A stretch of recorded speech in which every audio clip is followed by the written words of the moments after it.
Hello viewers, আসসালামু আলাইকুম। Welcome to my YouTube channel আরবি ক্রিয়েশন। আজকে আবার একটা নতুন পায়জামা ডিজাইন নিয়ে আসছি।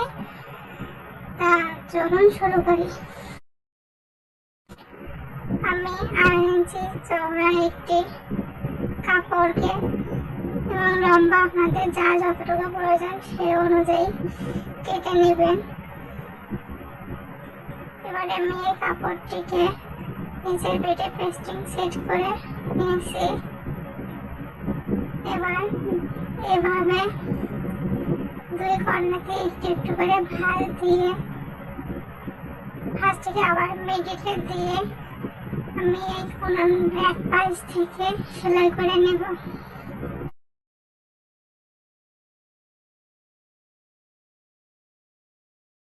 Subscribe to my YouTube channel. এভাবে আমি অনেকগুলো দড়ি তৈরি করে নেব।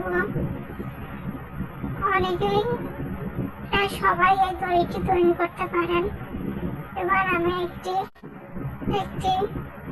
কাগজে দুই পাশে দুইটা মানে আমার যতটুকু প্রয়োজন সে অনুযায়ী আমি কাগজটি কেটে নিয়েছি এবং প্রত্যেকটা পাইপিংকে আমি এভাবে 5 ইঞ্চি করে কেটে নেব। এই যে আমার কাটার পর আমার এই যে টুকরাগুলো, এবার এইগুলোকে আমি একটু কোনাকুনি ভাবে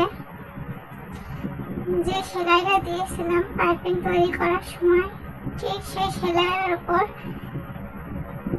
আবার একটি করে সেলাই দিয়ে নিব। এভাবে 1 ইঞ্চি পর পর আমি প্রত্যেকটি পাইপিং এভাবে সেলাই করে নেব।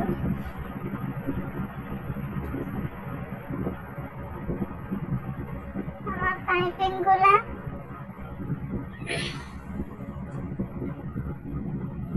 প্রায় সেলাই করা শেষ। এবার ঠিক তার বিপরীত দিক থেকেও একইভাবে আমি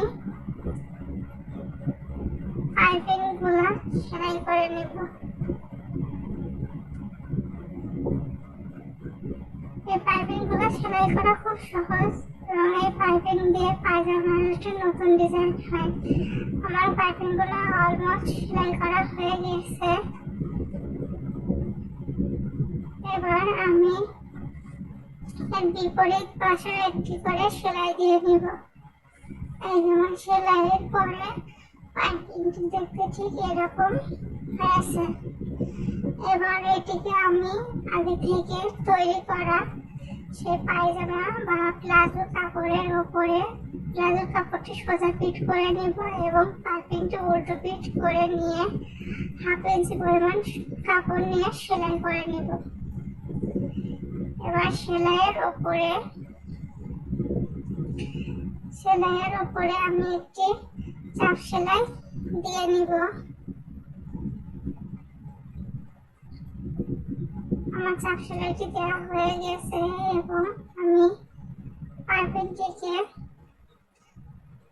কভার করে নিব বা পাইপিংটিকে আমি এখানে 3 ইঞ্চি একটি টুকরো কাপড় নিয়েছি এবং নিচে এটিকে পেস্টিং দ্বারা সেট করে নিয়েছি। এবার যে ডিজাইনটি করেছি সেটা সোজা পিঠ এবং টুকরাটিকে উল্টা পিঠে নিয়ে আমি একটি সেলাই দিয়ে নিব। এবার এই সেলাইয়ের উপর আমি আবার একটি চাপ সেলাই দিয়ে নেব। চাপ সেলাই দিলে দেখতে অনেক সুন্দর দেখা যায় এবং কাজের ফিনিশিংটা অনেক সুন্দর হয়। এবার আমি 1.5 ইঞ্চি চওড়া এবং 1.5 ইঞ্চি লম্বা একটি চৌকা টুকরাকে এভাবে কোনাকুনি ভাবে ডাবল করে ভাঁজ করে নিব। তারপরে দুই কোনা থেকে আবার এইভাবে ভাঁজ করে নিয়ে সেলাই করে নিব। এভাবে আমি প্রত্যেকটি ফুলের পাপড়ি তৈরি করে নিব। এই যে আমার ফুলের পাপড়িগুলো তৈরি করা হয়ে গেছে। এবার পায়জামার সেই ডিজাইন থেকে 1 ইঞ্চি নিচে আমি একটি সমান দাগ কেটে নিয়েছি। এবার সেই দাগের উপরে এই ডিজাইনটি বা এই ফুলের পাপড়িগুলো উল্টো করে রেখে আমি সম্পূর্ণ লাইনটি কভার করে সেলাই করে নেব।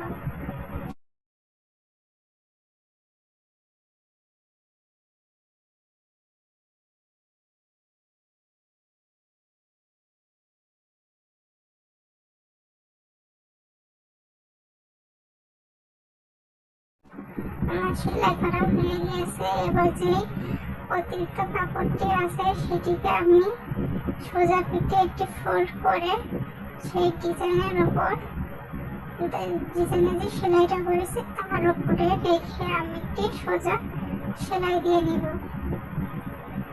এভাবে সেলাই দেওয়া হয়ে গেলে কাপড়ের পট্টিটিকে আমি নিচের দিকে নিয়ে উপরের দিকে একটি চাপ সেলাই দিয়ে নিব।